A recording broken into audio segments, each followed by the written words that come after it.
Hi, my name's Ian from Total Solutions Group.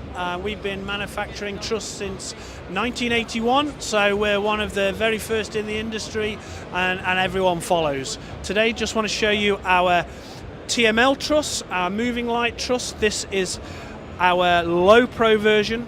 This is a separate truss on a separate dolly, so that you can keep headroom to an absolute maximum, which is why we split the transport dolly away from the truss. The whole system is completely stackable from a transport point of view, so what you see here can be stacked on top of each other.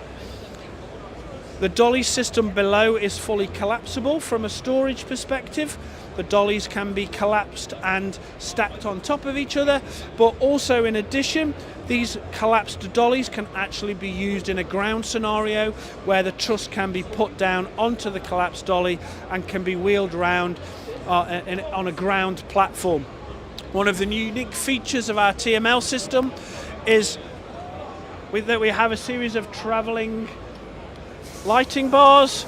These can be easily moved across into position, so you can easily change the position of your lights if you want to tweak that after it's been transported. And one of the nice things is that you can then move and travel this actually across the joint of the truss. That's quite a unique feature that most moving light trusses don't actually have. Lock it off nice and easy in the system so it doesn't move.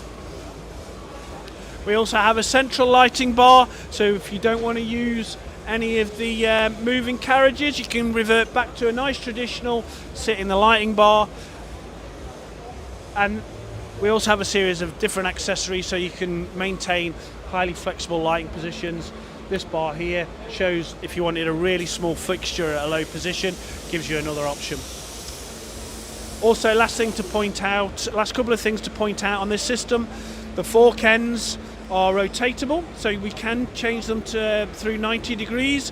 If you want to do some crazy corners without having to do full corner blocks, you can use link bars. Again, makes it nice and versatile. And we have this nylon protective strip down the outside to protect the truss itself in transit. That's about it for the TML. So if you want some more information, go to www.trussing.com.